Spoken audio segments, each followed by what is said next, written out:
we are live on YouTube. So I'm going to do a little countdown and then we're going to get ready to go. Here we go. 3, 2, 1.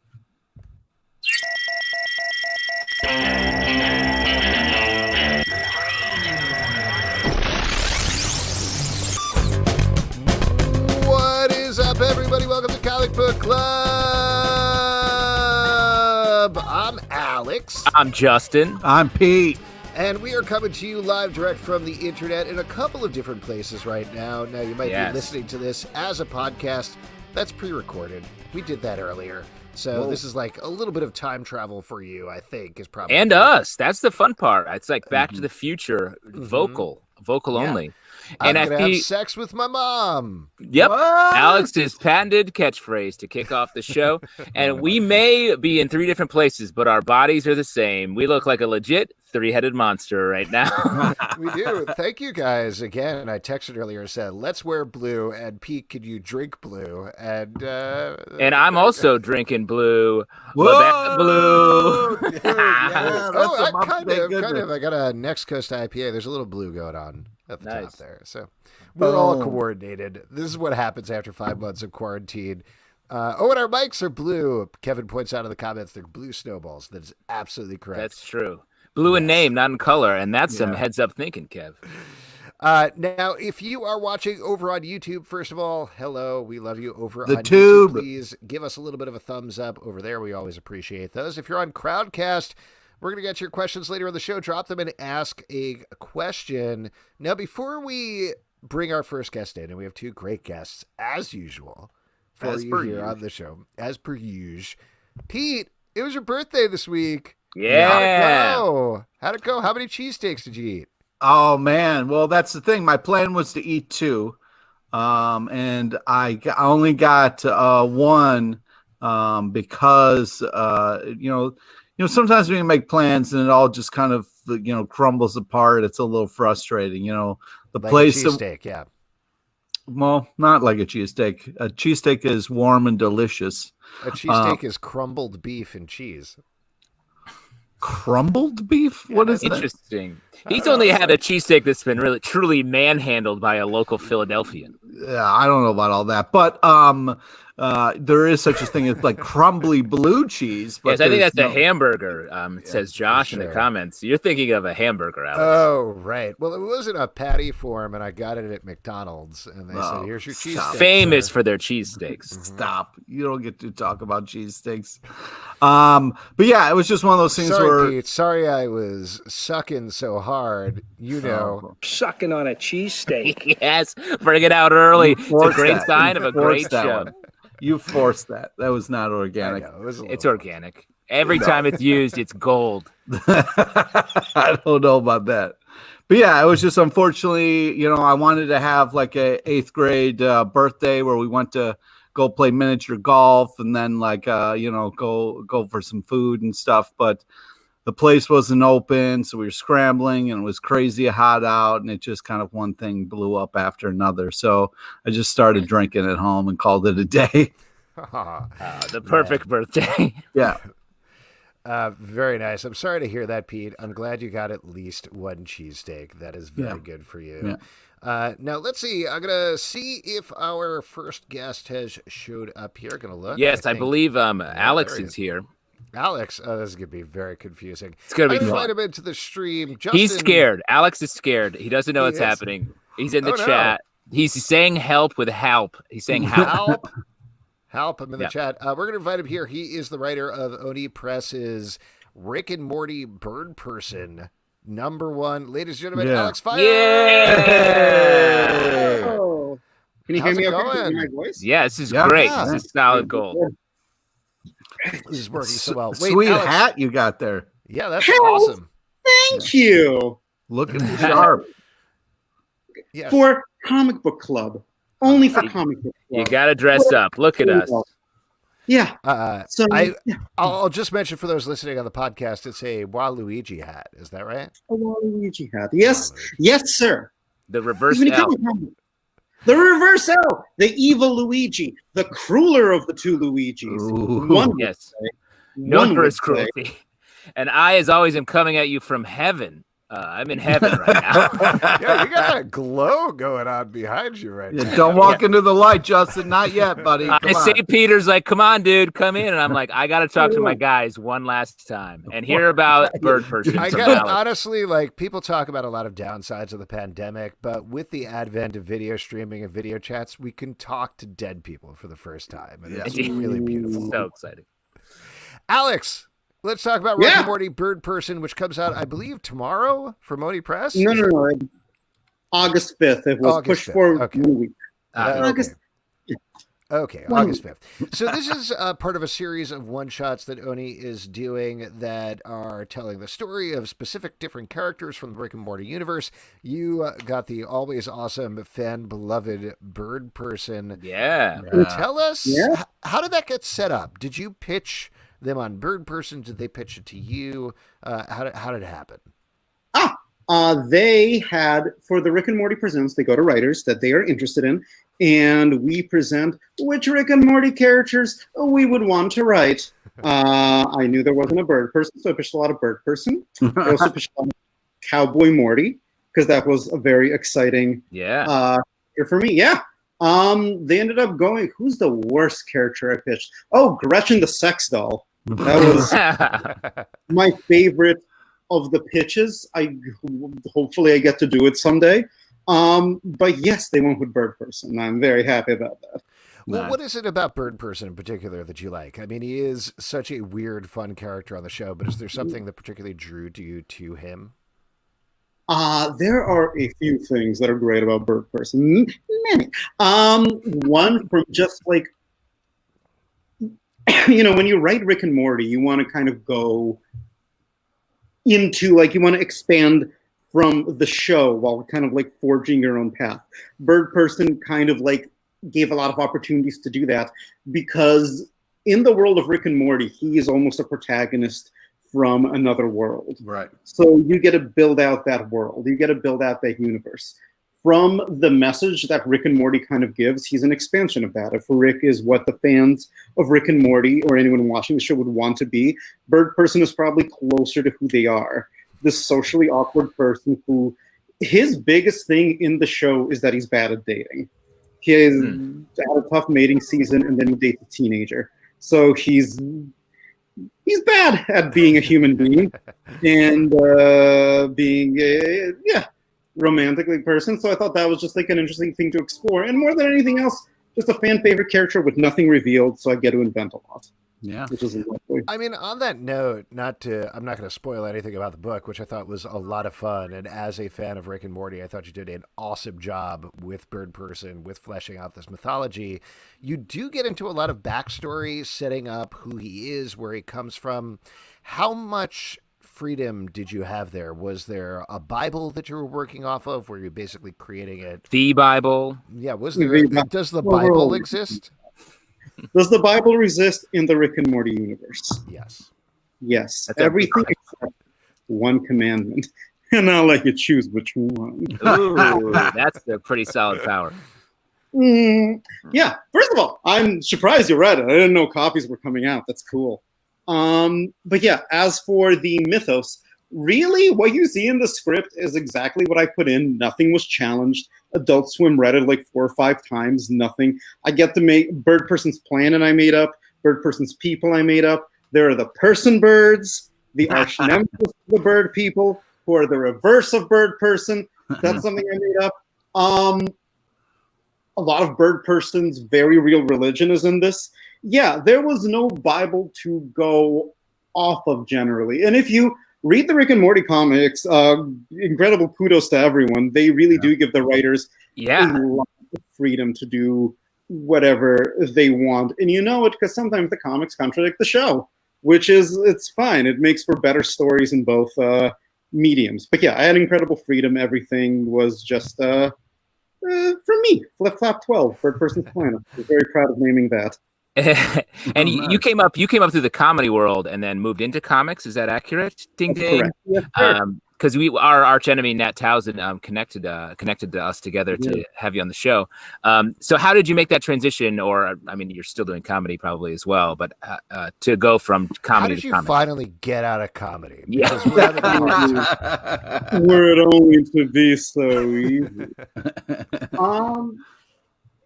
Yeah, Jeff, my friend Jeff Loveness, they were looking for writers. He recommended me, which was very kind of him. And that was essentially it. Before that, I did comics for The Devastator. So this isn't really my first comic. It's my first comic for a big publisher. And they ended up sending those in. The Devastator is a brilliant small press launched by Jeffrey Gold and Amanda Meadows. And I did my biggest zine for them. It sold out. It went through 5 printings until The Devastator kind of folded, which was the official handbook of the Bowieverse, where it's funny. It's kind of what I did for Bird Person, which is I took Bowie characters and gave them this like very intense mythology. Yeah, I tried connecting them all together into a shared Bowieverse, if you will. Yeah, it was. Yeah, I sent them that. I wrote another thing about Bowie, about the Russian David Bowie, who was a depressing cosmonaut. Just a lot of. So I went from writing my fan fiction for money about David Bowie to writing fan fiction for money about Rick and Morty, and it's a lovely little transition. So we actually have a question here from YouTube. I don't know if this is a joke or not, but from Bandito740, he says, did he pitch any Noob Noob? Did you pitch any Noob Noob? Pitch any Noob Noob? They did Noob Noob. They did Noob Noob. In the very first Rick and Morty Presents The Vindicators, where Noob Noob was a villain. They're very good comics. I say this just legitimately being shocked. I shouldn't be that shocked, but I was legitimately like, these are great comics. These are good expansions of Rick and Morty. These work well on their own. And just reading them went like, God, I got to write a very good Bird Person story. I can't just do Bird Person finds the slime or whatever. I got to figure out what makes them tick. Well, I mean, to your point, I think a lot of the times when you think about licensed comics, and this isn't totally true almost across the board, but when you think about them, it's just, this is a brand extension. We're doing this because there's no show on. We got to put some comics out, keep it top of mind. We're not really going to pay attention to it. But to your point, these Rick and Morty books in particular, I think we've reviewed almost every one of the one-shots on our Stack podcast, and they've all really drilled down on the characters, really captured the voices, which I think you do as well, which is something that is not easy to do, particularly because Rick and Morty, they're talking so quickly, they're overlapping, there's a lot of cross dialogue, which is not an easy thing to do in a static format. How did you tackle that? How did you approach making it feel like the TV show, but in the still pages of the comic? There are questions in the chat. Sorry, I'm going to ignore. Ignore the chat, because that's, you know, who's in there. That's talking. Nat, I like Nat. Which one's Nat? Forget it. I'm going to answer the question. All right. On that matter, it really was just a lot of watching the show, drilling down the things. A big part of the show is Justin Roiland kind of talking to himself. I am very lucky. She's in the picture right here. It's a picture of us. My girlfriend is an amazing comedy writer. So I would just talk to her as Rick and Morty, basically. I would talk in that style because it's like an audio medium, and those scripts are good. Like, you hear the script, you can hear Rick's voice. So in the script, you see, like, I have them stutter, I have them repeat themselves, I have them say kind of non sequiturs in that style. And my goal is if I could make Annie laugh, then it's probably a good Rick and Morty style joke. So yeah, that's great. It. Yeah. Here's the question from First Hand Up Guy, whoever that is. We don't know. Question for fire on that note. Rick and Morty has a really strong writing staff. Does it feel difficult to tell a Rick and Morty story with only one writer, or do you feel like God? Wow. Oh, God. Getting back to the Bible once again. Which commandment's missing? Always kissing straight up. I'm Jewish. I mean, that's how you do it, right? You're like, yeah, I think give so. you a little kiss of the sky. Yeah, that's on point to the squirrel family that lives above me, as always. Was on its back? Do I feel like God? Every day.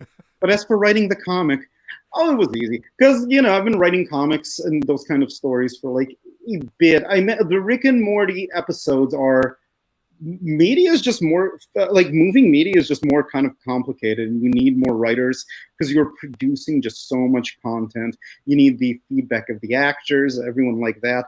And in my case, I did write the script on my own. I did, like, when I got the writer, who is the brilliant Fred C. Stressing. Fred did add a lot of the stuff there. It really was a collaboration in the end. Like, what I provided the story and the words, and Fred told the rest of the story through visuals. So in terms of, like, you bring together like a full writing staff because everyone's strength kind of complements each other. I felt good. I felt good writing the story. It was something very true to a lot of feelings of like isolation. I especially pulled from like feelings of isolation that I had like in the comedy scene in Los Angeles, which I'm sure everyone has. This is a pit show. I am sure everyone relates to feeling like dog shit in comedy. Yeah. So, I got to tell like a very personal story with the bird person at the front. And then I really did have a collaborator, 3 great collaborators who were all very, very vocal about how to tell the story. Fred Stressing, Leonardo Ito, who did the colors. And there's a very Sandman-inspired sequence where you'll see like Leonardo did these great like moldy greens, this great like nightmare colors. And Crank, exclamation mark. Yeah. But Fred was so good. Fred, this was not something I wrote in. Fred gave, because it's about bird person going from a bird teen to a bird adult is I guess the tagline. And he gave him zits in every shot. He gave him this like awkward like teen mustache. So yeah, it wasn't know anything about an awkward teen mustache. Yeah, I was going to say that's your whole look right now.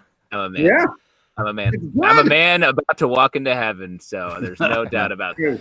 Hey, preferable to here, am I right? Hey, not to throw them under the bus or anything, but the Rick and Morty fans are certainly an interesting fan base. They could be pretty protective about stuff. They could get pretty fiery about stuff, not to play off your name or anything. But are you at all concerned about any sort of feedback from them or anything like that? Or was that not part of the equation? I don't think about that because I love Rick and Morty. And, like the vocal fan base is because the fan base is like massive.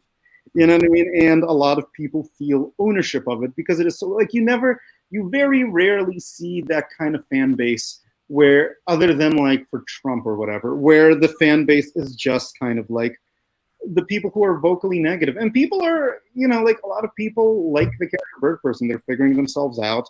They can feel frustrated at times. And it's kind of like one inspiration for it was kind of the way that an awkward teenager would feel reading it. So I'm not concerned about the fans. First of all, I think they'll like it or not read it. That's the spirit. Speaking, I think if they read it, they'll like it. And if they don't, that's funny. That's funny if everyone gets mad at me. So yeah, I mean, it sort of is. I mean, why? Yeah. But everything we've been saying is that Rick and Morty is a show that just goes in every direction at once in a good way. And I think the comics have really grasp onto that, and you're able to just shoot off in so many creative directions. And I feel like fans that are going to pick something out and be mad, it's about them. It's not about what you're making because the show is that. Yeah. But I'll be honest also, if a bunch of people pick it up and get mad at it, that's an act of love too. That's an act of passion. That's an act of being interested in the work and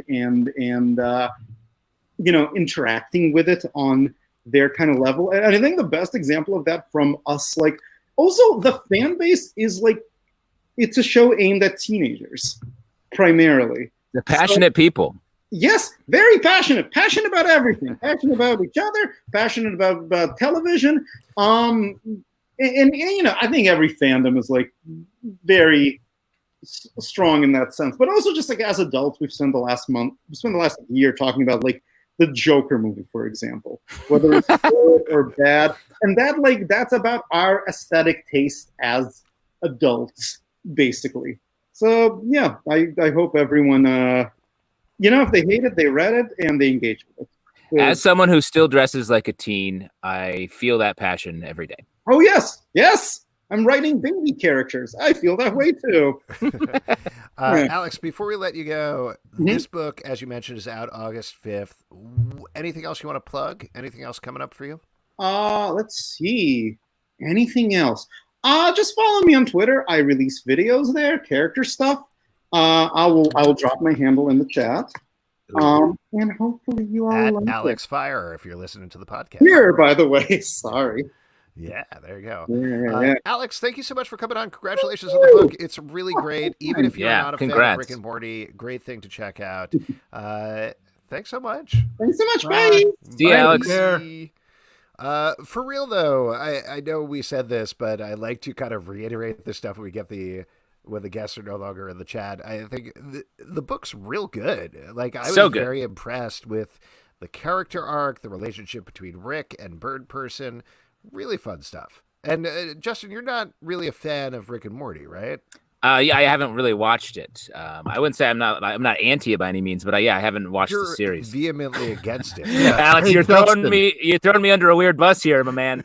Justin, you're an asshole, right? So, but that's not what's happening here.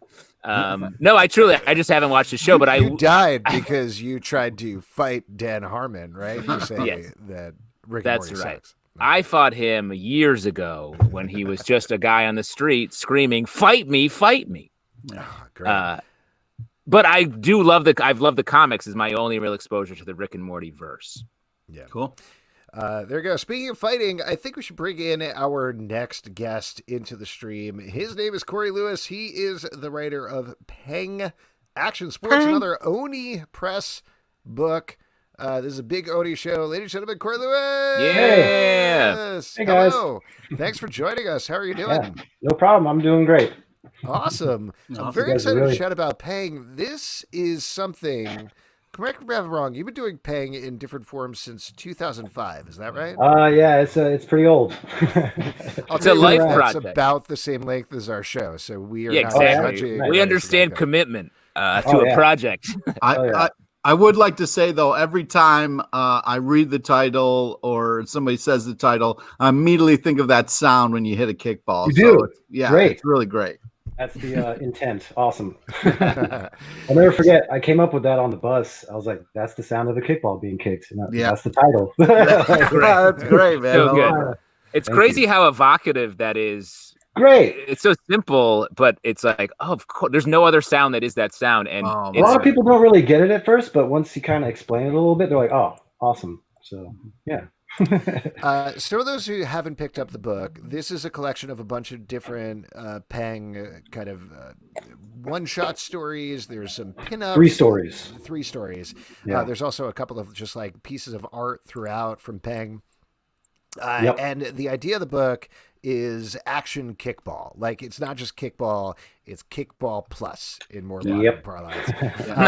You were saying you're on a bus when you came up with the sound. What was the original genesis of the idea? Actually playing some kickball like 15 years ago with some checks people. Out. It really checks out. Yeah, and it was a really fun game, and there was a lot of personalities involved. And at the time, I just finished my first graphic novel, Shark Knife. And I'd seen movies like Shaolin Soccer and stuff was around back then, just that kind of action, taking stuff and plussing it, if you will. It reminds me also of the Boondocks episode where they played kickball. Oh, word, yeah. I don't think I've seen that one, but I've had a lot of people tell me about that, My friend LaShawn used to like art direct that show, so. Oh, wow, cool. Oh, wow. Yeah. One of the great things about the book is you have all of these different characters who all have... I don't know if you call it like different powers. It's kind of different powers when they're playing the kickball. Who started first? Who was the first character you came up with? Oh, in Peng or just in general? In Peng. That would probably be Rocky, Hallelujah, the main kind of character. And he's the little brother of Shark Knife, Caesar Hallelujah from Shark Knife, the main character of Shark Knife. So there's a nice. Get that universe. Establish that universe. Plus Shark Knife right there. Oh, cool. Wow. That's hold it up, man. Let's see it. Yeah. There we go. So good, yeah. What's great is you also have like cameos and stuff in there. Like that whole Scott Pilgrim thing was hysterical. Scott Pilgrim is in this freaking book. Yeah. It's pretty crazy. So, I mean, let's talk about that because Scott Pilgrim Sure. and Peng originally came out at about the same time. And there's definitely like they're different books, and your style is very different from Brian Lee O'Malley, but there's certainly similarities there as well. Definitely. They're both also Oni Press books. Was this something that you guys kind of set back and forth? Did you work on it together? Because it feels very much like of a time this style developing. Most definitely. It was definitely like a shared kind of style universe going on back then in those aughts. Those aughts were good times, I tell you. Golden they were age. heady times. Yeah. If I would have known. Oh, it was amazing. It was good times. We all were on like forums and stuff too. I actually maintained a couple forums back in the day. One of them's called Gingerbox, which sounds a little weird, but I just thought it sounded cool. But a bunch of artists on there like Mal, me, Becky Cloonan was on there occasionally. Yeah. LaShawn, which I just mentioned, was on there. But yeah, we all just kind of had this energy and this style, and Scott Pilgrim and my stuff definitely shared. We were really good friends, you know, so yeah, just pretty inherently sharing styles and stuff like that, I would say, and the energy and stuff. Yeah. So this book, I could certainly see your style developing over the course of the different stories. Yeah. How many years does it go over? How many years does it encompass? Yeah. Some of them are like a decade apart or something. It's pretty crazy. Because like the first Peng, I actually have, here's the first issue that it came out. Wow. And this one is 70 pages and it's floppy. So this never got like shelf time. So that's why I consider like the actual new book that's coming out, like the rebirth, like the true final book of Peng coming out with the spine. Oh, look at that spine. You gotta have the look spine. at that glorious spine. Oh yeah. It's got like shiny stuff on the cover and stuff too. Like the Yeah, the cover's great. So dynamic. There's a signature on there too. It's Ray is my pen name, Corey. Right, yeah. So the different ones, like a big example is the fact that the first original Peng story is like hand drawn with pencils, and back then I didn't even ink so much. I was just really hard pencil and up the contrast in Photoshop and whatnot. But then the later stories, like Freeze is the breakdancing story that closes out. Yeah. And this one is digital. It's like one of my first comics that I've gone all digital drawing. So you can see differences, and the different styles definitely have pluses and minuses. I don't know. I like them both. I think it's great. I mean, just as like a record of what you've done over the past decade plus, it's really impressive to see that change over the course of that time. You said, I think you said final Peng volume. Are you done with it at this point? Or are you moving on to some other things? Well, I think what I meant was just Freeze closes out the Peng book. Right. It's kind of cool. The 3 different stories have different characters from the main Footnucks team. That's the 4 of them right there. Rocky, Radley, Sassy, and Ven. it totally kind of got a TMNT thing going on. Yeah. The main star of the last story, Freeze, is Ven, and he's like, he can kind of predict time and stuff like that. So, right. No, there'll be more Peng in the future for sure. Actually, I've just started already doing the follow-up because this one ends on a really fun little, I don't want to show it too much, but very fun. Yeah, very fun little, not a cliffhanger, but a sign for things that could come. And I've always had like a follow-up story in mind. I'll just put it this way. It's kind of a man versus machine. Like what if Peng also met Terminator? So very cool. Nice. Yeah, I definitely want to get into that. How much kickball do you get out and play these days? Do you have to go out there and sort of refresh yourself with man, I wish. I wish you let me know, guys, if you want to go play kickball sometime. You know, always down. We'll keep our distance. We can make it happen. It's all good. Yeah. We got a couple of questions here. This is one from over on YouTube. Ramzi Hassan says, in UK slang, Peng means hot. Check it out on Urban Dictionary. Right. Aware of that? I've heard that. Yes. I've heard that. And also, I think it's like a Chinese name, kind of common in China. And also in a game called Dead Space, there's a lot of posters for it, like a beverage called Peng. And I get a lot of that. Like, and the poster says, like, what will be the outcome? It's like something weird and mysterious. And people are like, if I read your book, will I find the outcome? I'm like, I don't know, maybe. That's some great cross-cultural luck that you had. None of it is no swear words. It's all like sort of nice stuff. Yeah. And I'm telling you, it was organic, like the way I thought it was. Like, I never saw anything else. So it was bang. And as a follow-up, are you ever going to resurrect Sun Bakery? Probably. That's for like my random stories that don't have another kind of home. Like, because I do a lot of short stories, and yeah, Sun Bakery collected the first collection of those, and yeah, in the future, yeah, I'd say so. Question over here on Crowdcast. Corey, when you work digitally, do you do tight pencils or do you go straight to inking? Yeah, that's kind of interesting. Because I always felt like my thumbs and my basic pencils were always what had the energy. And when I would go to ink traditionally back in the day, I felt like I'd lose a lot of that energy. So that's what I love with digital too, is like half of it is just kind of erasing stuff I don't want and keeping the basic layout, which has the energy, and then adding a little bits to just places. So that's why some of my new digital stuff looks a little loose and sloppy and stuff, but I like that. So Yeah. Cool. You've been working with Oni Press at this point for well over a decade, maybe 2 decades at this point. What's changed with them? What's changed with the comic book industry? That's not too broad of a question. Big question. Just real quick, tell I don't me know. everything that's changed with comics in the past. All right, 50 here we go. Here it all is. No, I don't know. A lot more digital. Yeah, sure. Um, No, digital. but what's been about this relationship with Oni that has changed and or been Right. continuous for you? Right. Well, they're a pretty small and personable company, you know. I feel like there's never more than like 15 or 20 like main employees, you know, there, which is not like an insult or anything. I think that's awesome. Like I like the small, For sure. I think it's great, especially the way that they really, it feels like they have their sort of hands on every book that's coming out in a good hands way. on, but also hands off for Yeah, I guess, stuff. but I guess they know about it in a way, but they let you go and create on your own. Absolutely. They've always let me do like pretty much whatever in Shark Knife and Peng and stuff. So yeah, no complaints. Awesome. Oh man, we were really digging for dirt there. So Trying to blow up this industry here. I just make fun comics, man. That's all I'm here for, dude. So now, other than the comic book stuff, you work on some TV designing and other things like that, right? I have done that in the past. Yeah. I don't know. I consider myself kind of a Renaissance man. Nice. You play the lute, obviously. Definitely, absolutely. Toss a coin to your Witcher and whatnot. That checks out. No, I play guitar and shit, man. I love all art. I really do.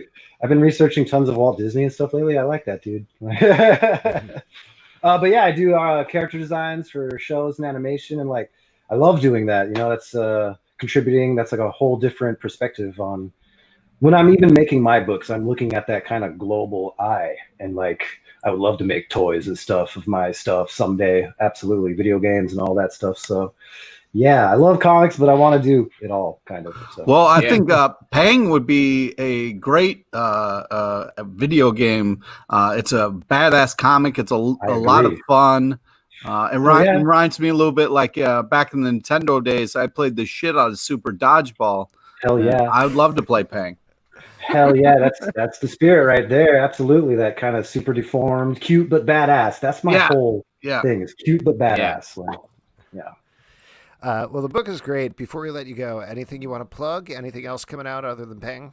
Right. Well, in lieu of conventions being canceled, you can actually pre-order Peng on a little campaign I'm running right now on Indiegogo for the book, and you get like special stuff like the signature here. And I'm making like enamel pins. I make enamel pins on the side. Coastalvania.com's my storefront.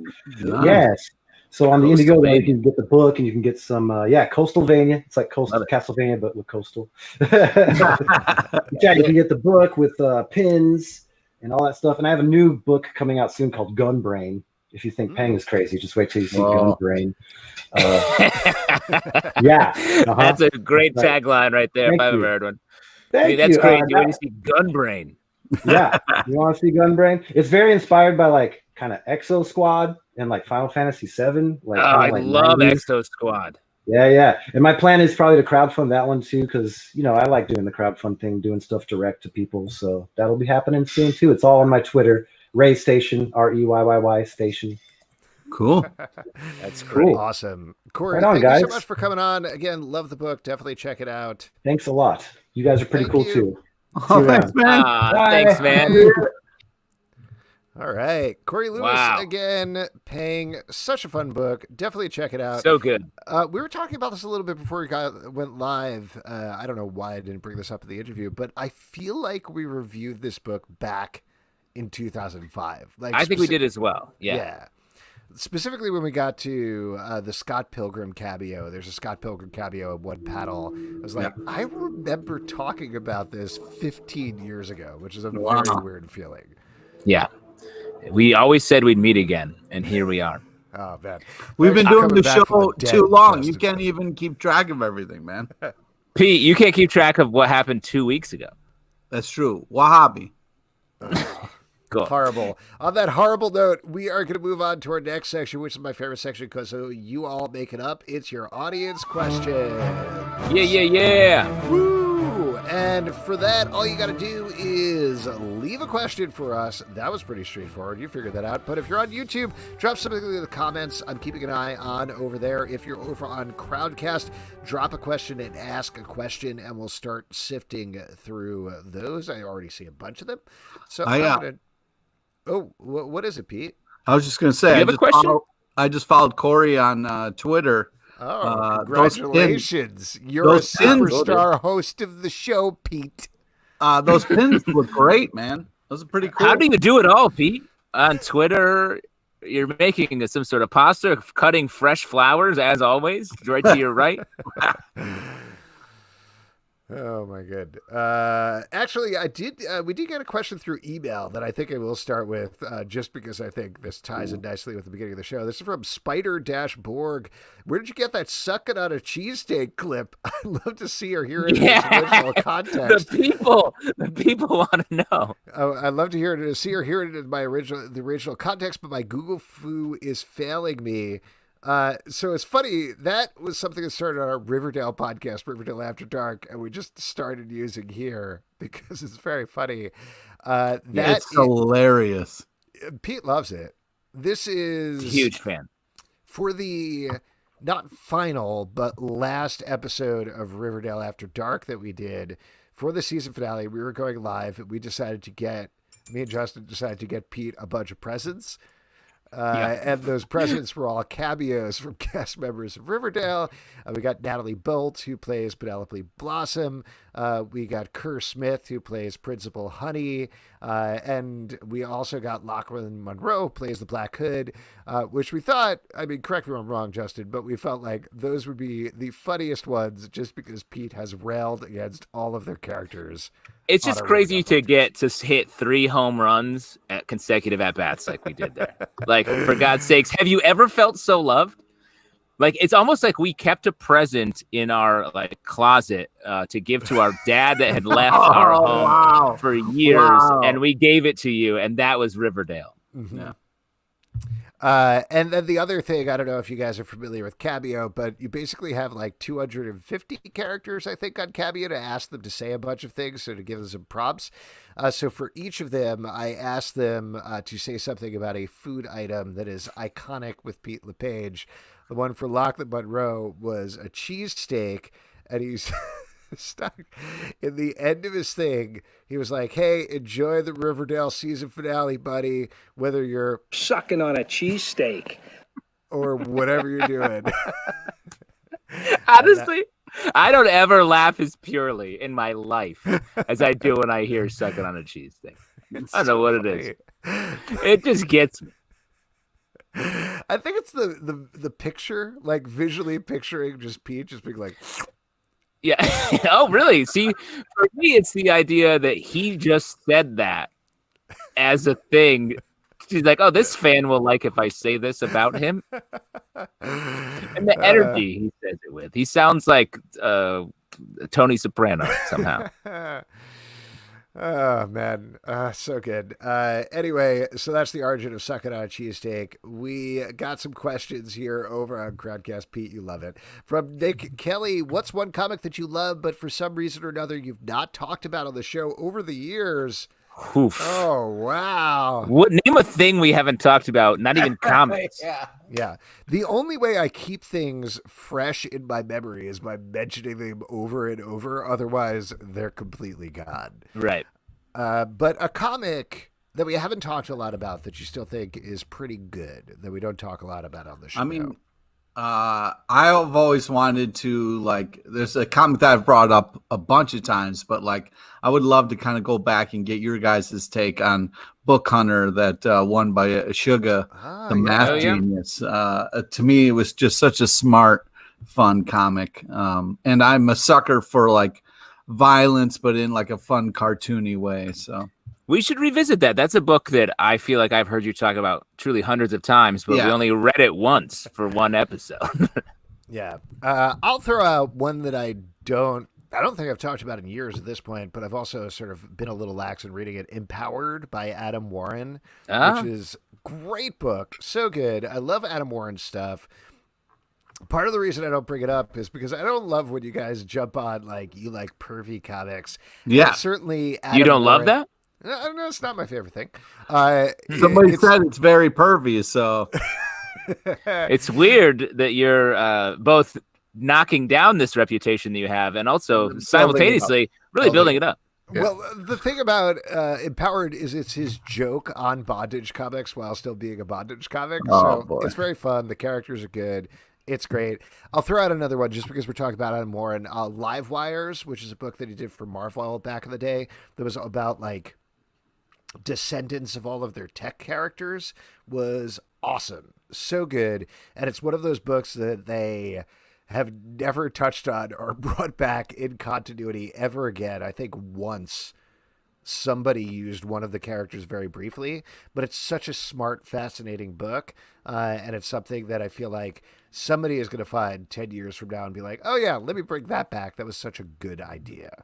I'm going to throw out a book that just doesn't come up a lot, but it's by James Robinson, who wrote Starman, one of my favorite comics. Yeah, we know it's your favorite. Yeah, you know that one. But this is a book before that, Firearm, which was part of the Ultraverse, which is a great comic about sort of a character you might like, Pete, sort of a older Punisher-esque man who is sort of coming to grips with everything that he's done. Have you ever read it, Pete? No.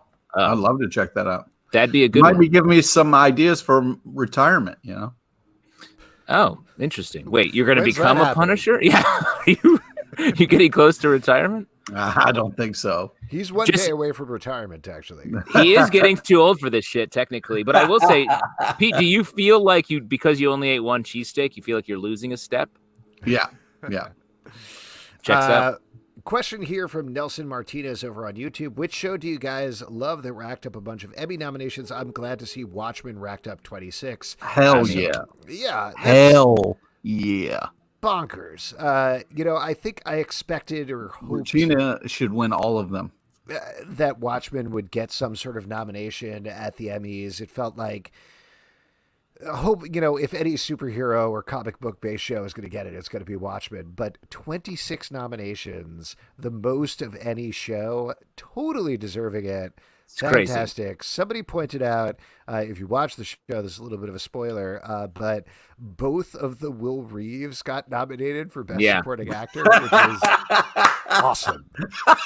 Awesome. That's amazing. Yeah. And talk about like just becoming they made that show and then it felt like the world sort of shattered in a way that made Watchmen even more relevant. Like the fact that this is a big thing on Twitter, that most people hadn't heard of, or not most, but many people hadn't heard of the Tulsa Massacre until Watchmen, and Watchmen became this just huge thing. And obviously everyone should have known about that, but it's just wild. And the fact that they're being recognized. I mean, it's crazy because it's something that, to your point, I mean, the thing that you're, I think, getting towards is then with the Black Lives Matter movement just exploding in the wake of George Floyd's murder, it became timely and relevant all over again. Yeah. The fact that the cops and everybody are all wearing masks and there's so much discussion about masks, that feels like it's something that skims the surface there. And there's so many other parallels. It's crazy. But I mean, that's the big one. I think there were plenty of other nominations that were fun to see and I was excited about, but that was the one that was like, great. That's good. That's the show of the moment. I want to give a shout out to my friend Darcy Carden, Janet on The Good Place, who got a nomination, which is for supporting actor, which is wild. Shout outs. Yeah. Friends, that's nice. It's so exciting. I'd like to give a shout out to my friend Forky Asks a Question, which was nominated for Best Animated Short. That's doing great as well. Yeah. Wow. Forky shout out. Look, we're all shouting stuff out. Alex, Forky, me, Darcy, Pete. You want to shout out a fictional person or a real person? I'm just going to shout out malt liquor and cheesesteaks. I feel like you are retiring. Yeah. Wow. All right. Question from Ben the Border Collie. I'm working on a new superhero named Crumbly Beef. What should his power be? Wow. Great question. Great This is the one that's on the tip of everybody's lips. So I'm glad we're talking about this. Superhero named Crumbly Beef. I think Crumbly Beef is really about like when he's around his friends, maybe shredded lettuce and cheese, like shredded lettuce. He like forms like Voltron.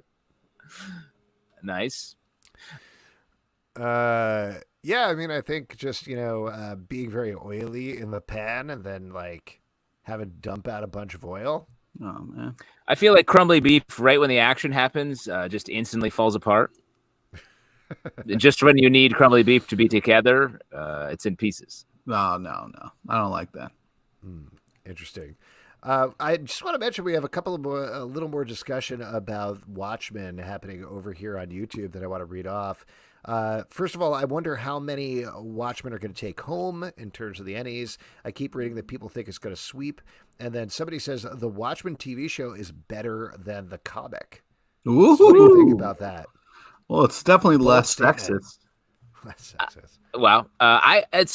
They're two different things. It's hard to, I don't feel like you need to say one is better than the other because they are truly, the beauty of the show is it exists within and without the Watchmen comic and uses those themes in a totally new way.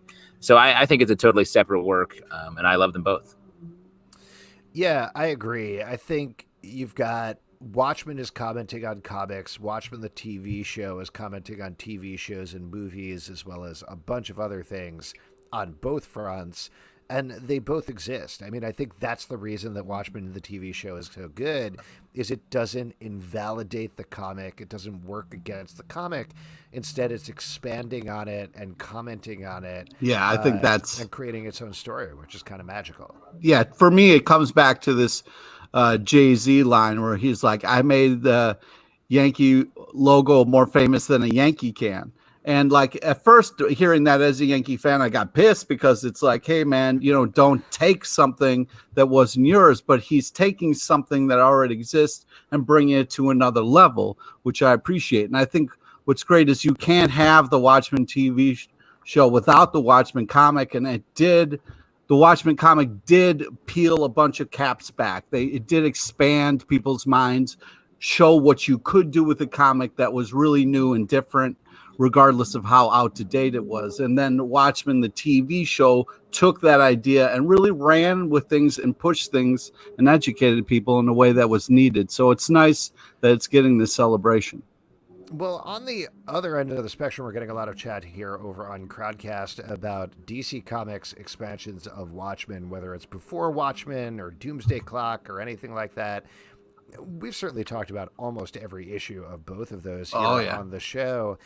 Particularly Doomsday Clock, to me, it feels like that coming out, whatever you want to say about the book, coming out at the same time as the TV show, it certainly suffered in comparison. Yeah. Well, and it also just was a tougher situation across the board. No matter the timing of that, I think it was going to be a tough sitch.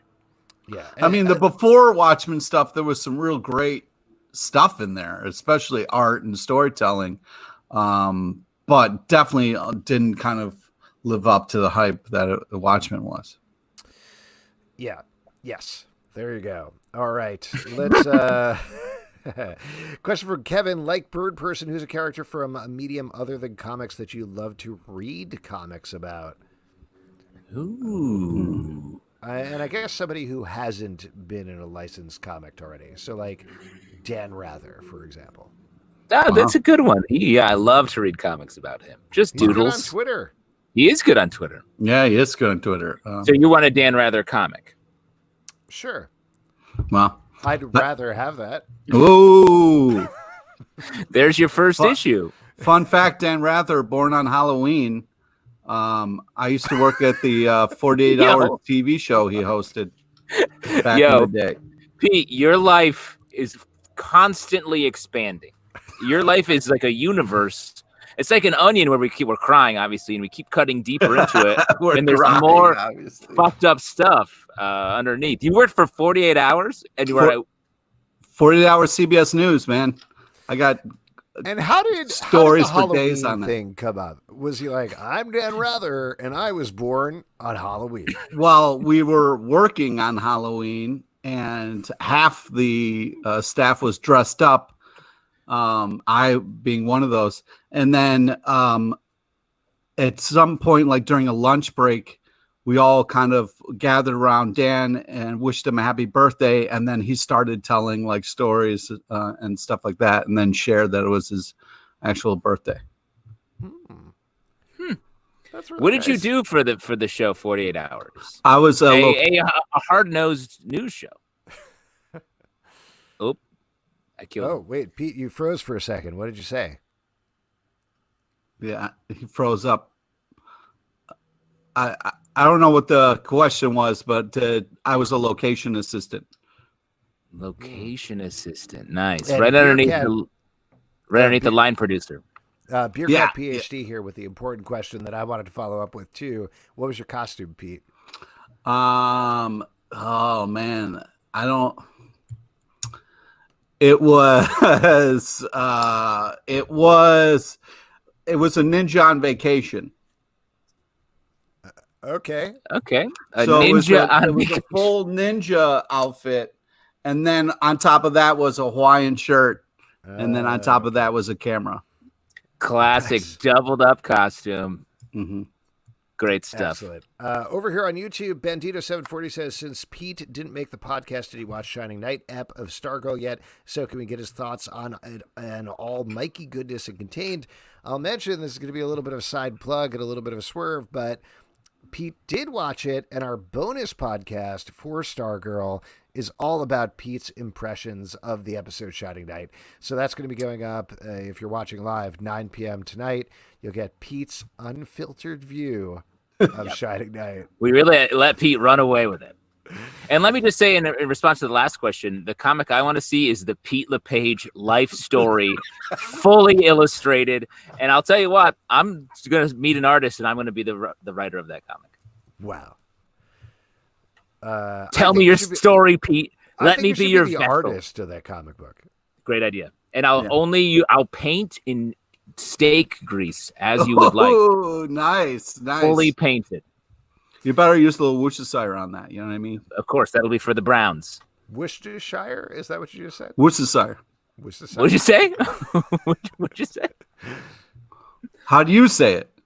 Worcestershire. What?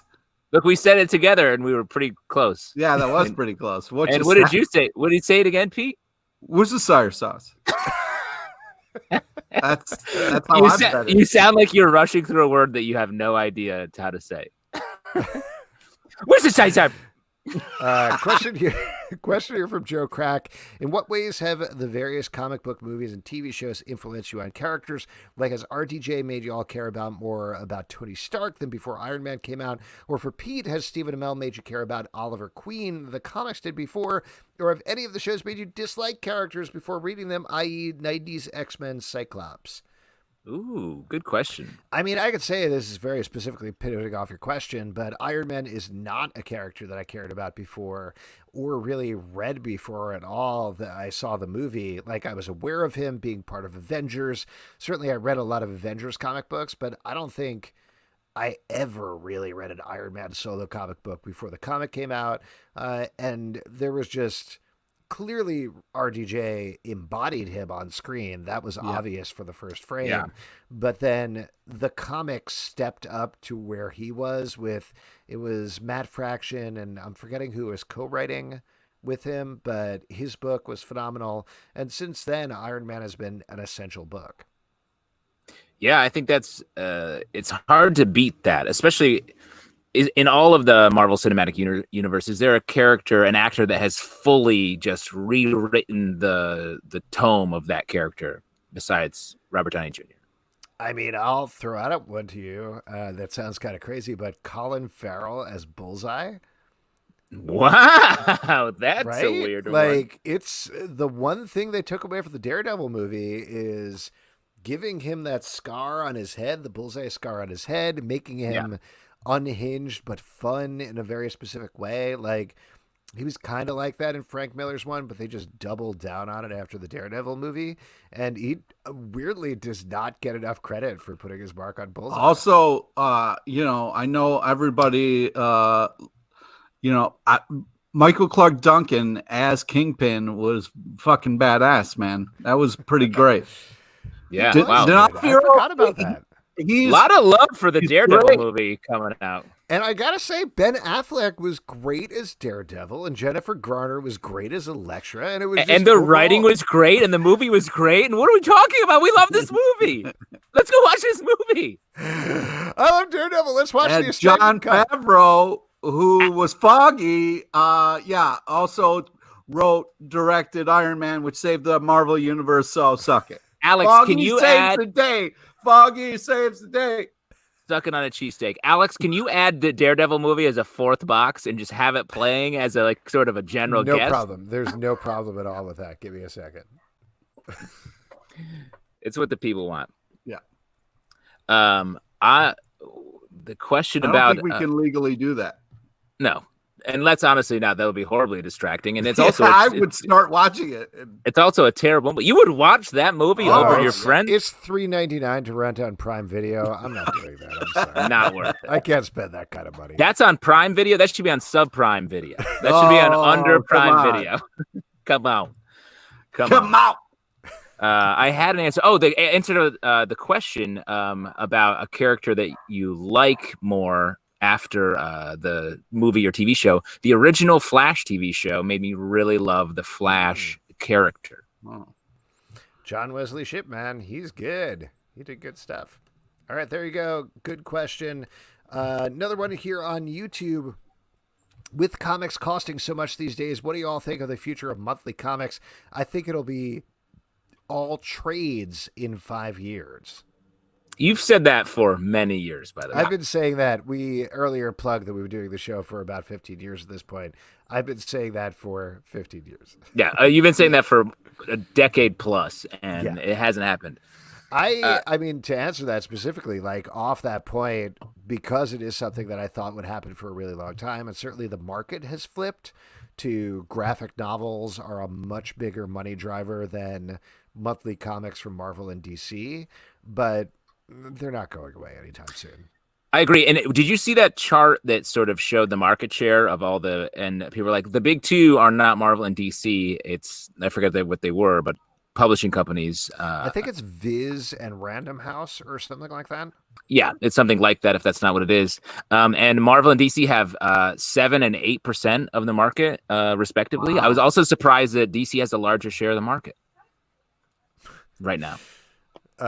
First Ed Up guy says Toshin and DK. I feel like that's probably wrong. You think he made those up? Those are the name of his poodles, I think. No, DK makes the collectible books, like the coffee table books, and Toshin does too, I think. Yes, art book publishers. All right, this is from Stray Bullet. With respect to Kevin's problem we talked about earlier today in the Slack, and for if you aren't in the Slack, please join us, patreon.com/Comic Book Club. Just $2 Great a month. plug. We do have fun. We talk about different types of food, and that's pretty much it. We put up all the cameos and stuff there, too, if you want to see those that we talked about earlier. If you want to see the original sucking on a cheesesteak. Yeah, we should actually, I want to get back. Hold on. We're going to read the rest of the question. But, Pete, can you talk about what your birthday cameo was? Oh, my God. Yeah. Because this is relevant to the podcast. Aaron, yeah. No, wait. Are you going to do the question? What? I'll do the question in a second, but I want to hear about the cameo first. I got you. Okay, so when I lived out in LA, I was in the Oakwood apartments, and I had a bunch of drunken nights in LA that I wasn't proud of. One of them being the time that I heckled Balky's balcony a bunch of times because we got Balky's balcony. That's right. Yeah. Are you kidding me? Yeah. His balcony.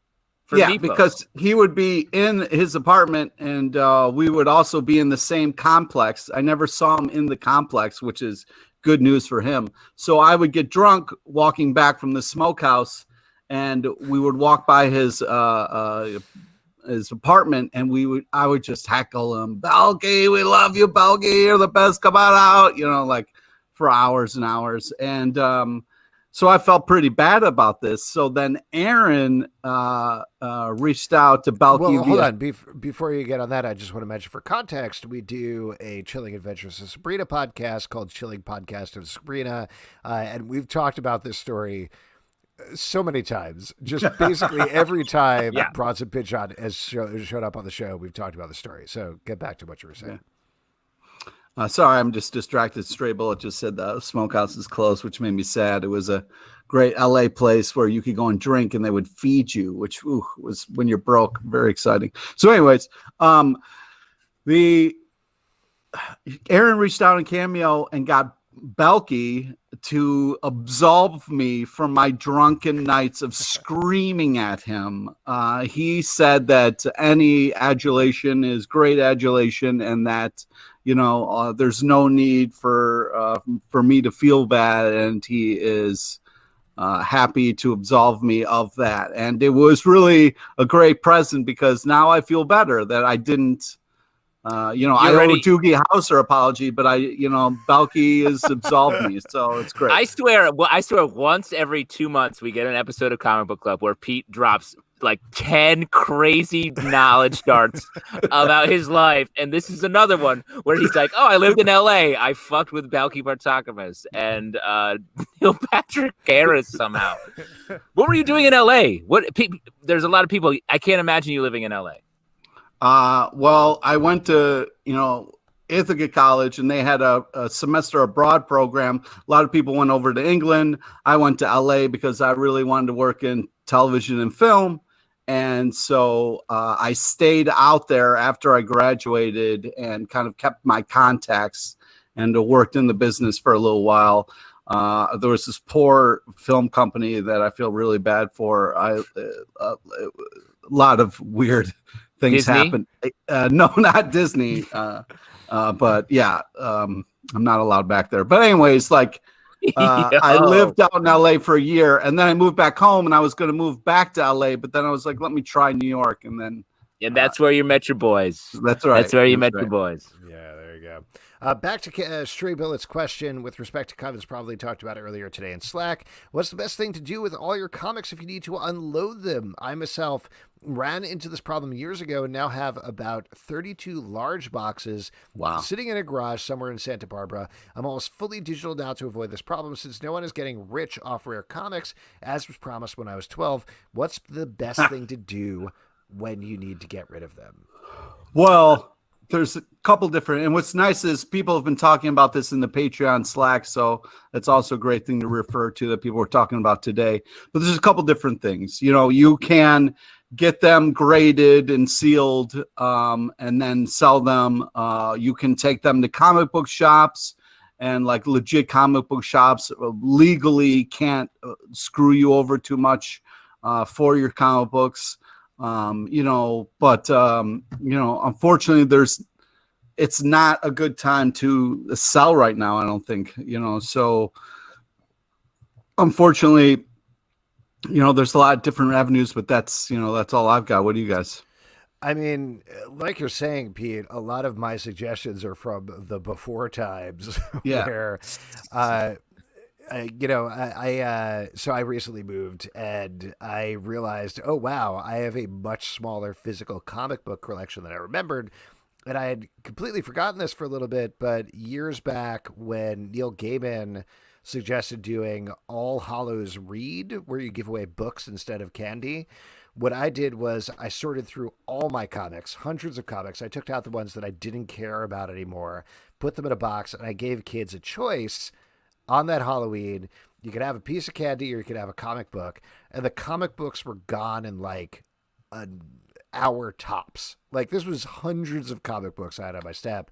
So that was something awesome. It was such a good experience.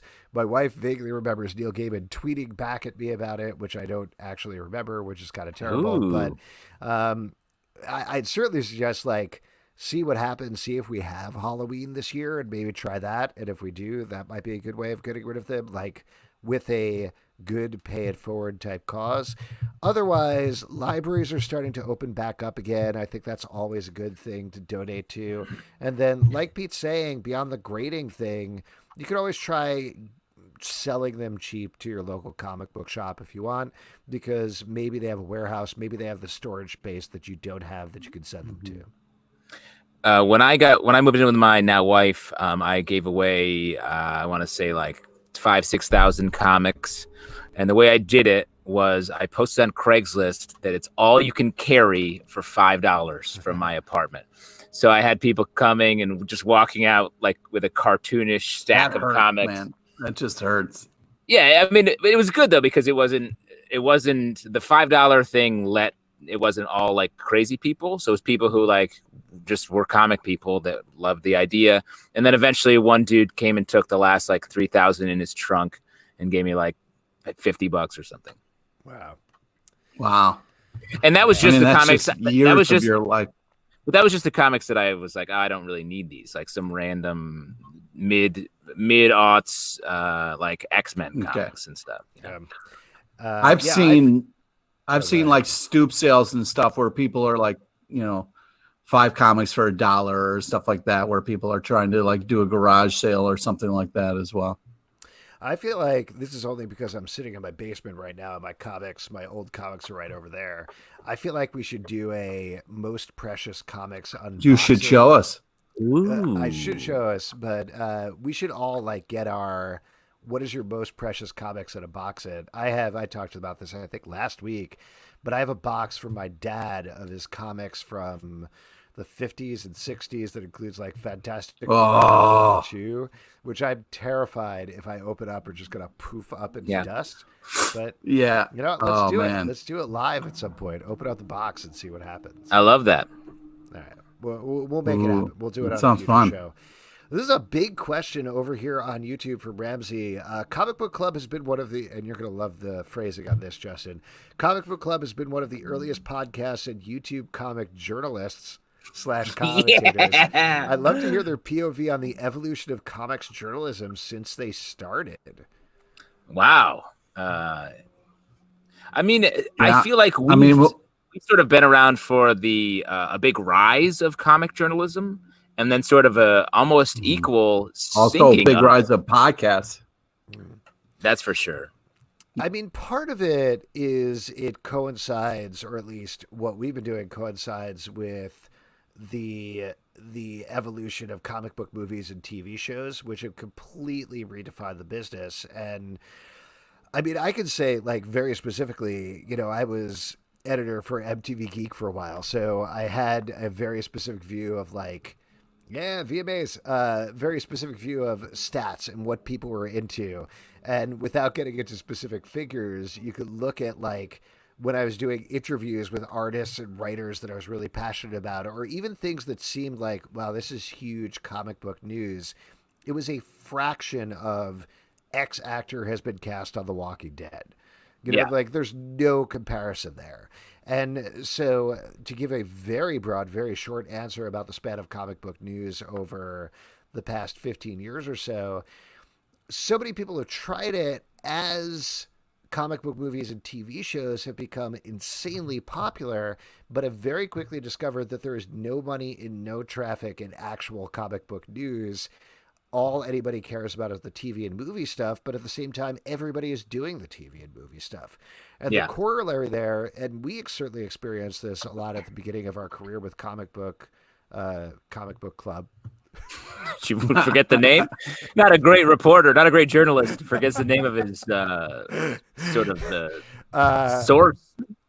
But there's a lot more comic book fans out there than were initially clear. Like we got a lot of interest at first where they're like, you guys know about comic books? You've read comic books? Come over here. We have a million questions for you. Yeah. And then very quickly, people realized, oh, I could just read these comic books and be on the same level as everybody else. So there's definitely been an evening of the playing field where you get legitimate news outlets aren't just hiring comic book nerds. They're hiring people that know how to do the research and find out things there. So I don't know. Again, that's like a very broad overview of where it's gone. But I do think where it settles now is like the best sources for comic book journalism and news are full up and down the spectrum of covering the comic book as a source material for the TV and film and beyond stories that are what there's a broader audience for. So, and I appreciate that because that's where it is really interesting to have that background and how comics inform storytelling just in general in the rest of our culture. Well, and you also have outlets, the dedicated outlets, like somebody in one of the brought up CBR, RIP, and definitely that's super sad. Newsarama is, I think, actually doing a great job of comic book reporting right now, but they're basically not existing anymore. They're part of Games Radar, I believe.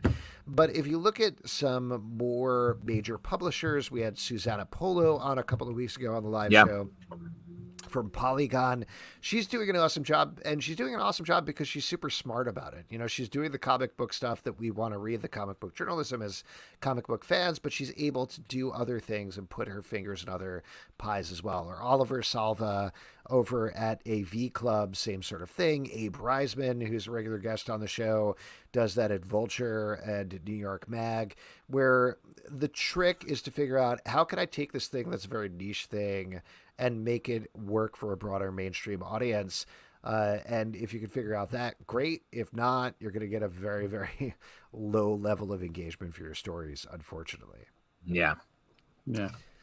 So there you go. Very broad answer to your question. All right. Pablo Del Martinez says, did you watch panels from Comic-Con at home? And if you all did, what's your favorite panel? And what do you think about cons like this in the future? Did you guys check out any of the panels or do any reading about any of that stuff? I watched a couple. Yeah. You go in 1 second, but just real quick, I checked out the boys panel because they announced the after show that's going to be on Amazon that I actually worked on that we can finally talk about now. It's coming to Amazon at the end of August. What's your title? Is it senior line producer on the show, or yeah? You got bumped up. You're what's managing the title? all the money now, which is not really a real, awesome. not a real thing. Not a real thing. I was a story producer, which is basically like another way of saying the writer, one of the writers of the show. That's awesome. I awesome. just saw my friend Eitan tweeting about how he was a writer on the show. I was wondering, he was a segment producer. Did you work with him? I did. He was a segment producer. I was a story producer. So I was handling more of the scripting, and he was like putting together segments.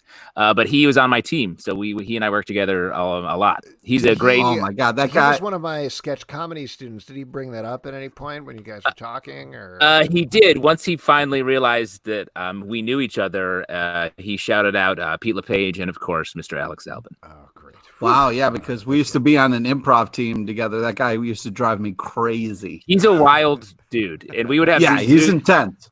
We had these Zoom meetings with like the executive producers and everything, and he would say some of the craziest shit. It was amazing. Yeah.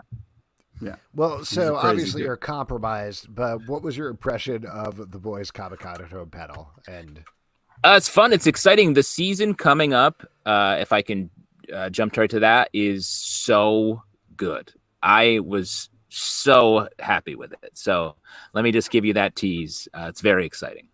Wait, have you seen all of it? Yes. Wow. Stunned into silence. Fuck you. Stunned into silence. So I checked out a bunch of the Comic-Con at home stuff. I don't know. I've been waffling back and forth because I don't want to be too critical of it because they threw it together very quickly. Clearly people were giving of their time to do this stuff. People put a lot of work into it. If I was being unkind though, I'd call it a mild disaster. Just whoa. Shade from the Zalbin shade. I mean, honestly, like I don't know if you guys checked out the Comic-Con at home stuff at all, but the way that they did it, and this is my biggest, most frustrating problem with it, is they pre-recorded the panels, which makes a lot of sense. You have a lot of people with a lot of tech stuff. You want to make sure that Patrick Stewart is on the same, audio level as Michelle Hurd and whoever else you're bringing into the Star Trek Picard panel or anything like that. So you're going to pre-film it. You're going to edit it down. I get all of that. That all makes sense. There's still a DIY quality, and that's fine. But the biggest mistake that they made is they then just posted them as YouTube videos. So the way that it works, and this is like very getting in the weeds technically, but you have something like, okay, you got to check out, again, to use this very weird example, the Star Trek Picard panel at 1 p.m. on Thursday. But if you go to YouTube to the Comic-Con at Home panel, it doesn't show up until like 104, 105, something like that, as soon as it's cached in the system.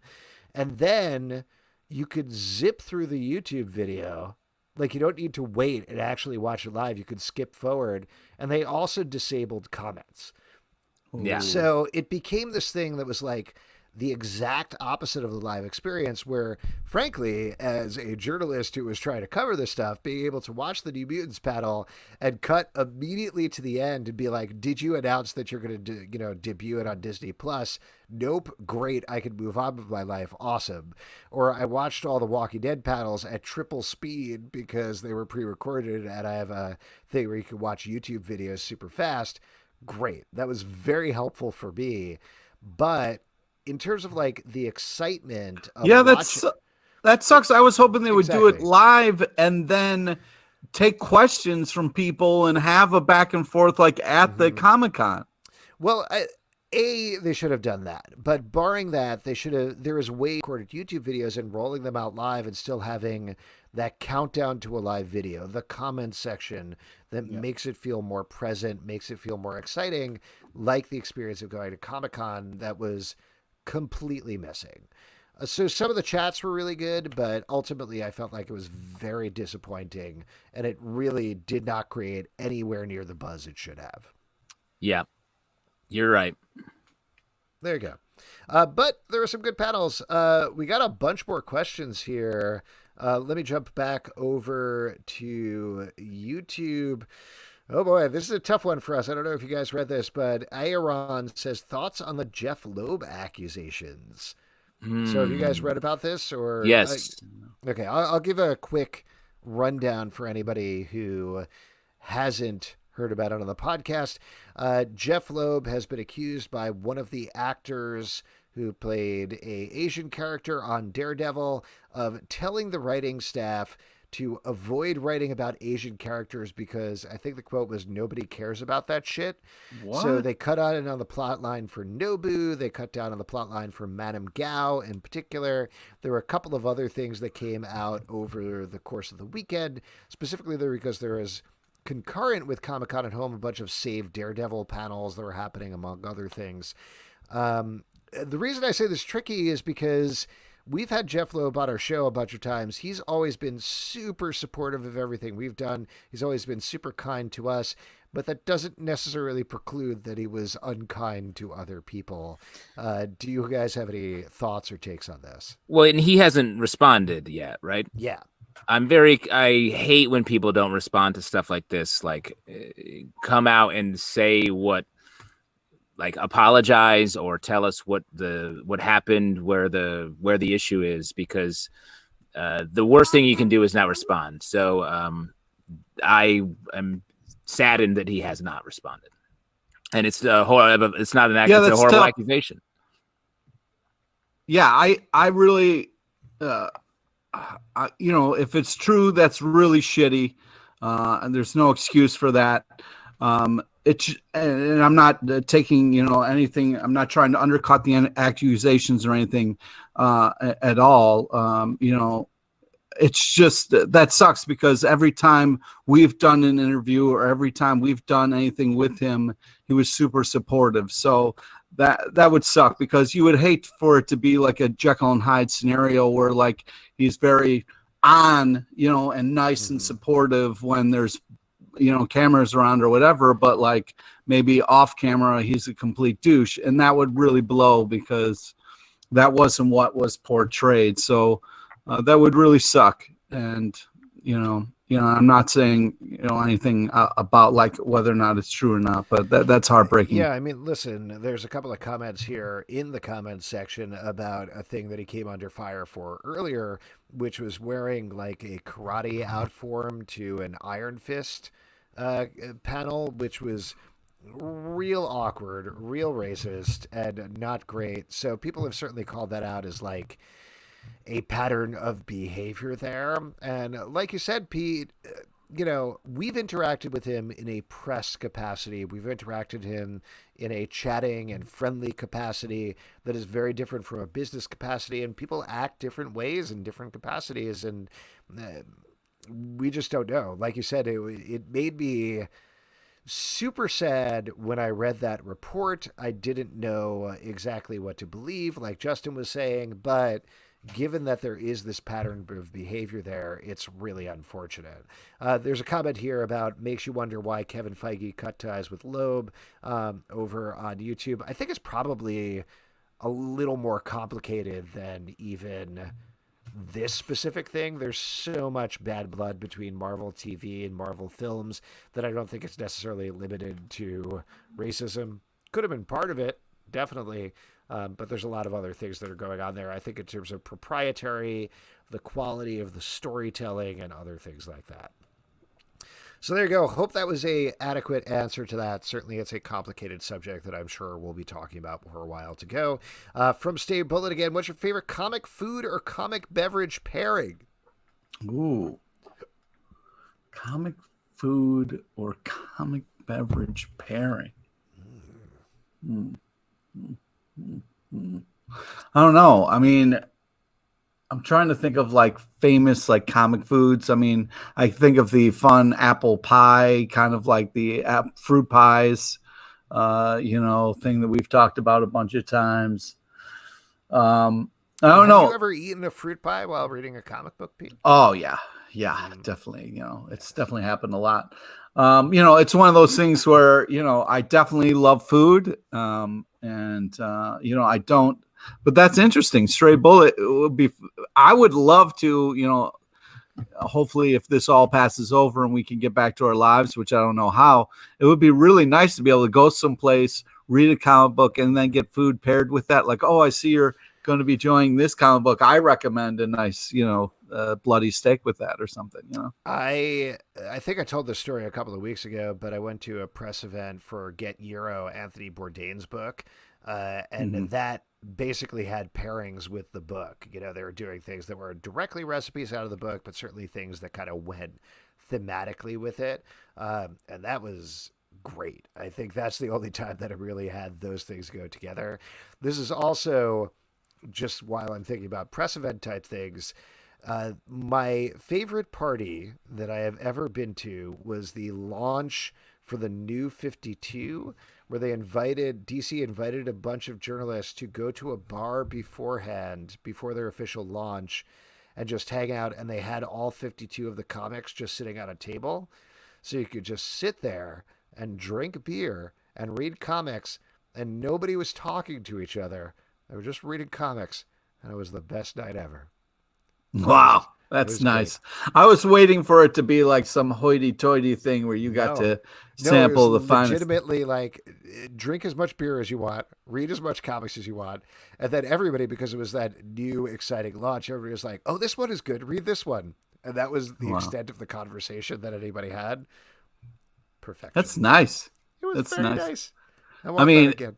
Sometimes it's nice to have a beer when you're reading comics. Sometimes if you got to read a lot of comics, you need something a little bit more serious, like a Mountain Dew. You know what I mean? Yeah, exactly. Like a Code Red. You got to have a Code Red. This is from Edward Doherty. Have you ever completed any comic-related design projects, maybe in school? Ooh. Well, Justin had that job where he was doing like a lot of like nerdy things and making them at home. It was very like do-it-yourself type of thing. Yeah, I don't know with him. He, for those of you listening to the podcast, I think he got cut out of the stream, probably because of internet stuff. But I don't know how much we could talk about it. Or maybe he went to heaven. Oh my God, he died. Here, I'll tell you what. I'm going to remove him from the podcast and invite him again. Oh, that's nice of you. Yeah, But yeah, he made like some fun like Star Wars stuff. I remember. oh, there he is. Hey, what's going on, Justin? We're talking about Hey, not sure. comic book crafts, things that you made that were nerdy.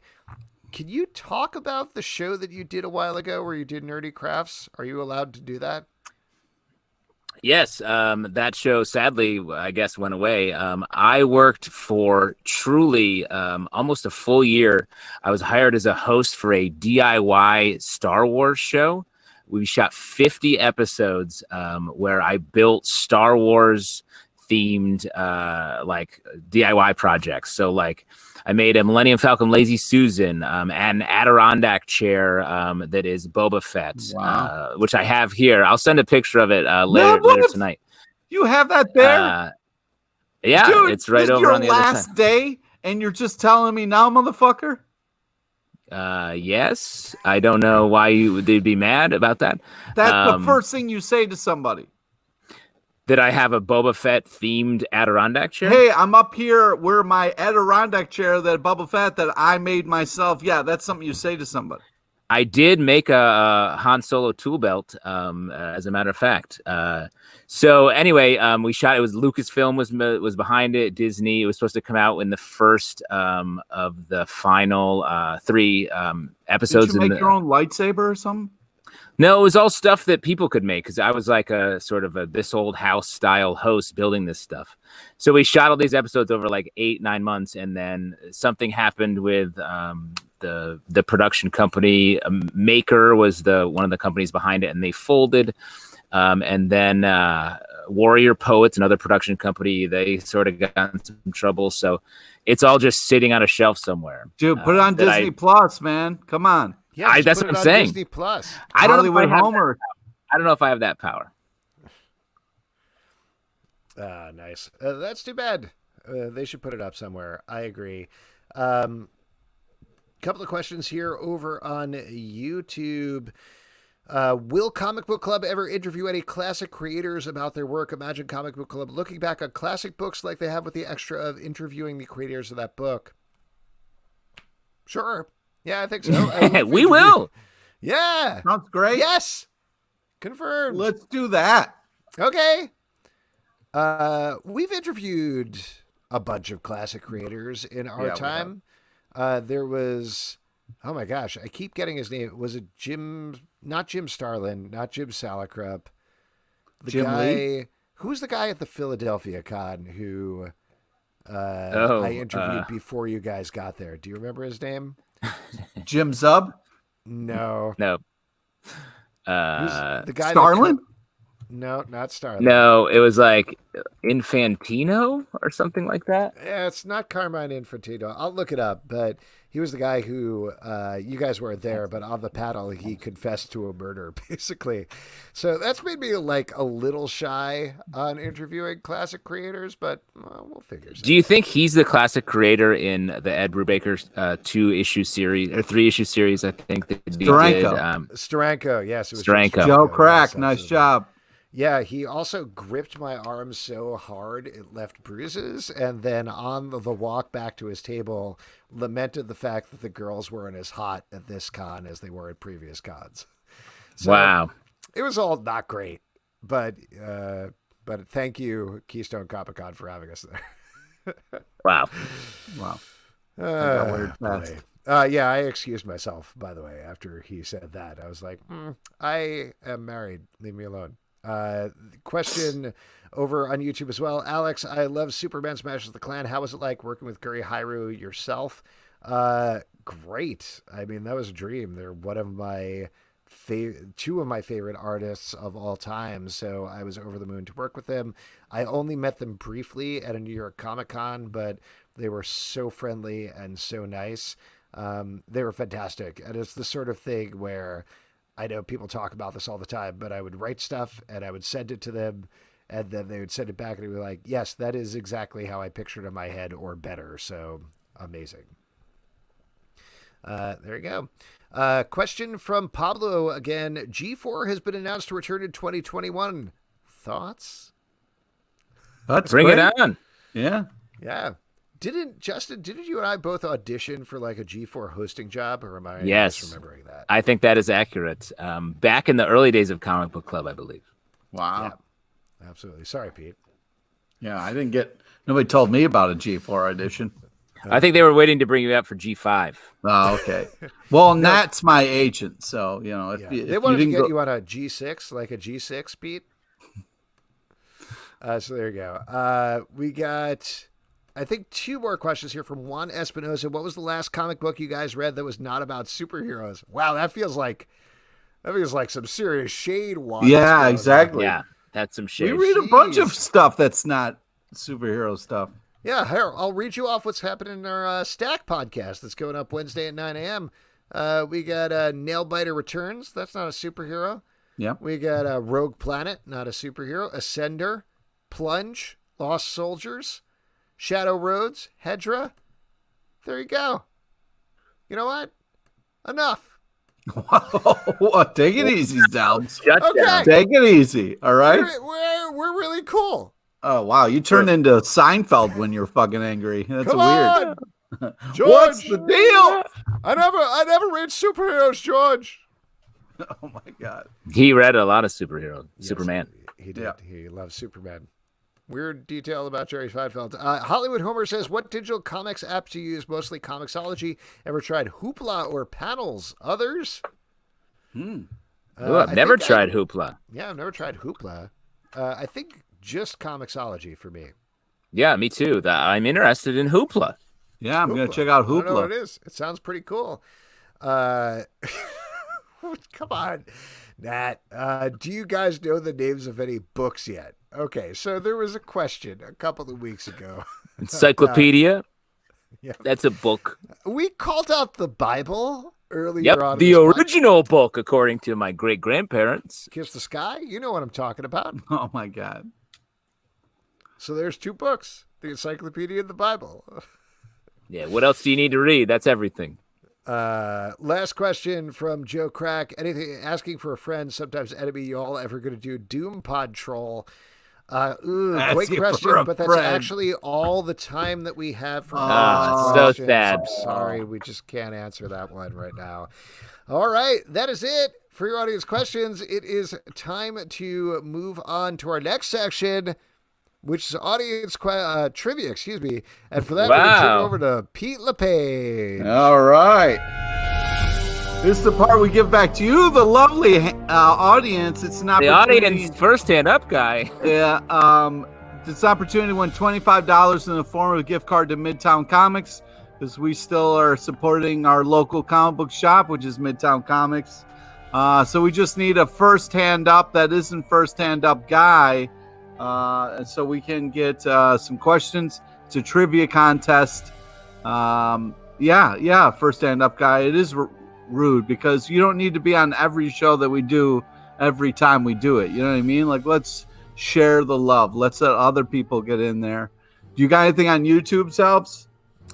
Anybody on YouTube want to come in? Oh, we got a Easy Reader in YouTube is actually interested in being great first hand up. Sorry, Edward Doherty. That's fine. All right, so Easy Reader, this is going to be on a little bit of a delay, but I'm going to let Pete take it from here, ask you the questions, drop your answers in the chat, and we will let you know. Easy Reader, you're on, starting right now. Okay, so today's trivia is on topical comic news. I'm going to read you a question, listen to all 3 possible answers. There is a video up of whom making a mural in the Marvel audience or Marvel offices.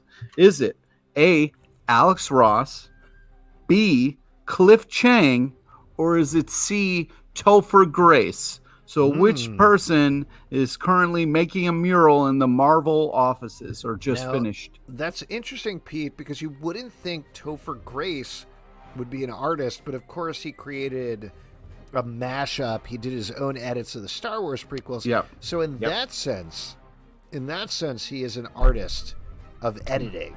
Yeah. So for the person who is doing this quiz, I would recommend A. Interesting. Let's see. Oh, Easy Reader says A. There you All go. right. Nice. Nice. First All right. question. Here we go. Question number 2. Who is helping revive DC's Writers Workshop to help get new writers into comics? Is it A, Scott Snyder, B, Michael Bendis, or is it C, Diane Keaton? Michael Bendis. Yeah, it's Michael Bendis. You see what I'm doing here? Okay. I'm leading the audience. So is it A or is it B?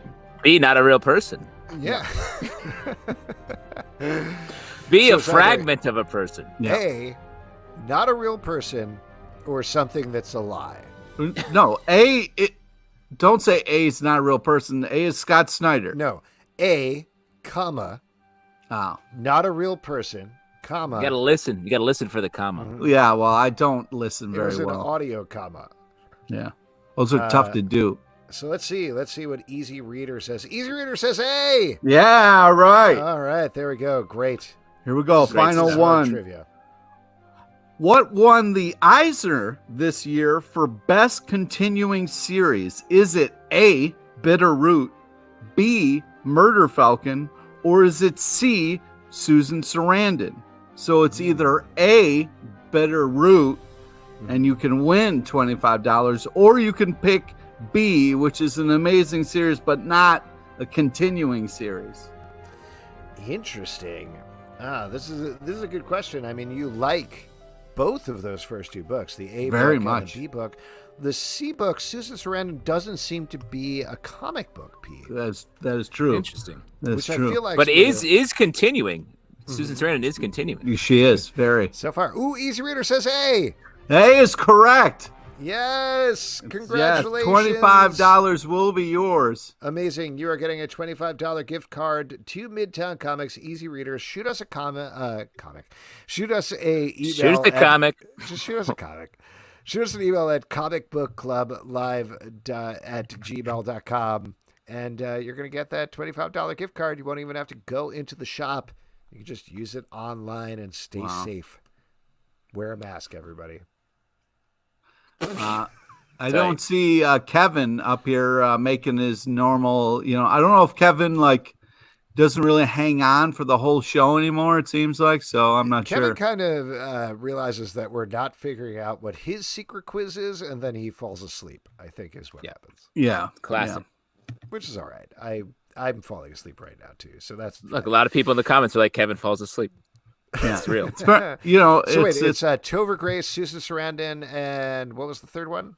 No, it's Topher Grace, Diane Keaton, then Susan Sarandon. Yeah, I know. And I was Edward just saying. Doherty, who I probably should have picked, is correct. The Big Wedding. Big Wedding 2004 is the Robin Williams movie that you were plugging. You have been going all of quarantine on Robin Williams movie. How close are you to running out? I don't think it's going to happen. I'm Prolific. I'm going to go as long as I can. All right. He deserves it. That's beautiful, man. That's beautiful. Beautiful. What a As loving we tribute. all know, tomorrow is New Comic Book Day. We recommend you go wherever you want to go that's safe. Because it's still please be dangerous safe. out there. So Don't what are you die. looking We forward need you. to, Pete? What's your pick for tomorrow? What are you most excited about? Well, Greg Pak, fantastic writer, is doing Star Wars Darth Vader #3. I'm very excited. Nice. Justin, what about you? I'm looking forward to X-Men 10, I believe, is coming out, which is a tie into Empire. I'm very curious to see how the X-Men universe, very opaque in its current form, is going to tie into this big-time Marvel event. Yeah, I really can't wait to see how Sex Island really works into the event there. They're going to fuck some plants. I'm excited about X Factor #1 is coming out. Yes. One of my favorite titles back in the day. There's been so many different iterations of that, so it should be fun to see how that pans out. And hey, all those books are going to be in our Stack podcast, which you can check out of the Comic Book Club feed or in its own dedicated Stack feed at 9 a.m. on Wednesday. And you know what? That is it, folks. That is the end of our show here. So a couple of things to plug before we start to wrap up. First of all, I want to thank our two amazing guests on this week's show, Alex Byer. Don't forget to check out Rick and Morty Bird Person #1 on August 5th. And also Corey Lewis with Peng Action Sports Adventures from Oni Press, which is a fantastic graphic novel collection. Check out both of those things from Oni Press. They're both awesome. Also, next week on the show, we have two more amazing guests for you. Can you believe it? We have Steve Orlando is going to be here on the show. Oh, man, he's fun. He is so much fun to have on the show. So many projects going on, so it's going to be awesome to talk to him. Also, Anthony DeCiato is going to be here to talk about his documentary, My Comic Shop Country. He traveled around the country visiting comic shops, which is a fascinating thing to do right now. So that should be fun. Also, a couple other podcasts we do. Star Guys, our Star Girl podcast, comes out twice a week, Mondays and Tuesdays. Let's Hear It for the Boys. Our boys podcast is out on Fridays. Umbrella Academy is every Thursday about the Umbrella Academy. Patreon.com/Comic Book Club to support the show and other shows we do. iTunes, Android, Spotify, Stitcher, or the app of your choice to subscribe and listen to the show. ComicBookClubLive.com for this podcast and more. Don't forget to sit in your Boba Fett chairs before they get swallowed up by the Sarlacc. He sat the whole time he's been there, and Classic. he's never freaking done it. For those of you listening to the podcast, Justin is sitting in the chair right now. What a way to end the podcast. Good night, everybody. Heaven's away.